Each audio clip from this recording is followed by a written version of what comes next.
అంబేద్కర్ గురించి.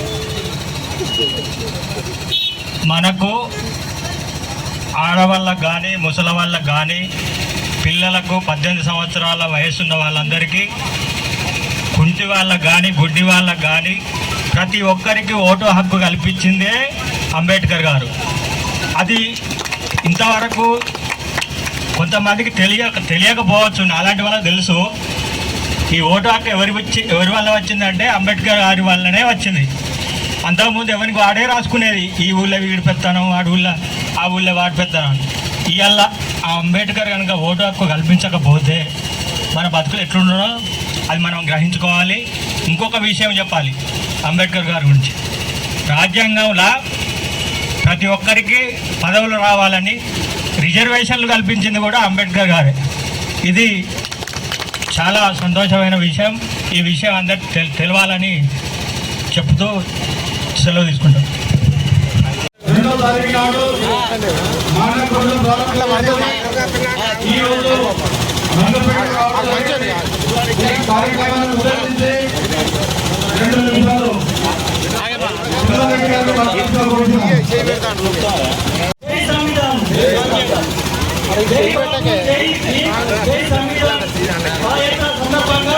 మన గ్రామానికి వచ్చిన ముఖ్య నాయకులకు మరియు మన గ్రామంలో ఇంత ఎత్తున పాల్గొన్న ప్రతి కార్యకర్తలకు, ప్రజలకు కృతజ్ఞత తెలుపుతూ మనం రాజ్యాంగాన్ని కాపాడుకోవాలి. రాజ్యాంగ పరిరక్షణ కోసం మన పార్టీ కానీ మనం ప్రయత్నం చేస్తున్నాం.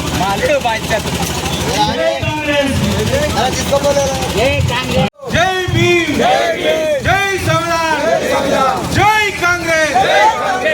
ఈరోజు జై బాపు, జై భీమ్, జై సంవిధాన్ ప్రోగ్రాం 2వ తారీఖు నాడు మన గౌరవ ఎమ్మెల్యే ఖమ్మంపల్లి సంతన చేతుల మీదుగా మానకొండలో ప్రారంభించి గ్రామాన పాదయాత్ర చేస్తూ ఈరోజు రంగపేట గ్రామానికి వచ్చినందుకు, ఇంత పెద్ద గ్రామ ప్రజలు తరలి వచ్చినందుకు ప్రతి ఒక్కరికి పేరు పేరున ధన్యవాదాలు చెప్తూ మండల నాయకులకు, గ్రామ అధ్యక్షులకు అందరికీ కూడా పాదయాత్రలో పేరుకున్న అందరికీ కూడా మేము ధన్యవాదాలు చెప్తూ, ఈ ముఖ్య ఉద్దేశం స్వాతంత్రం తీసుకొచ్చిన గాంధీ గారి మీద, రాజ్యాంగం రచించిన అంబేద్కర్ గారి మీద విష ప్రచారం చేస్తున్న మతతత్వ పార్టీలను ఎండగట్టేందుకు, వారికి బుద్ధి చెప్పేందుకు, వారిని తిప్పికొట్టేందుకు కాంగ్రెస్ పార్టీ ఏసీ ఇచ్చినటువంటి ఆదేశాల మేరకు, రేవంత్ రెడ్డి సూచన మేరకు, ఖమ్మంపల్లి సత్యనారాయణ గారి ఆదేశాల మేరకు ఈరోజు గ్రామాన పాదయాత్ర చేస్తూ ఉంటాం. ఫిట్ ఇండియా ద్వారా ప్రజలను స్వతంత్రం కోసం గాంధీజీ గారు ఎంతో సేవ చేశారు, స్వతంత్రం తీసుకొచ్చారు. బడుగు బలహీన వర్గాలకు ఈరోజు మనం స్వేచ్ఛగా బతుకుతున్నామంటే అంబేద్కర్ గారి చలువ.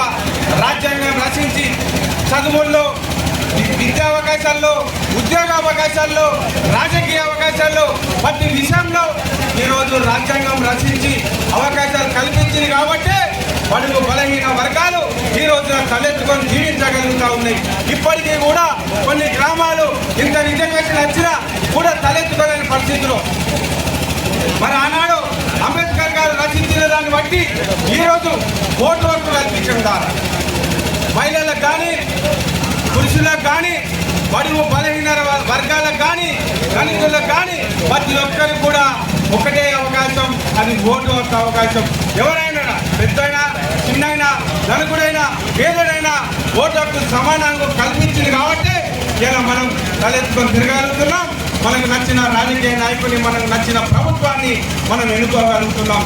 ఈ కొన్ని మద్దతు పార్టీలు అటు గాంధీ గారి మీద, ఇటు అంబేద్కర్ గారి మీద విష ప్రచారం చేస్తున్నారు కాబట్టి వారు మన దేశానికి అత్యున్నత వ్యక్తులు కాబట్టి, మనం కొలుసుకోవాల్సిన వ్యక్తులు కాబట్టి వారిని ఉద్దేశించి తప్పుగా మాట్లాడిన పార్టీలకు రాబోయే కాలంలో తప్పకుండా బుద్ధి చెప్తామని ఈ సమావేశానికి వచ్చిన ప్రతి ఒక్కరికి పేరు పేరున ధన్యవాదాలు.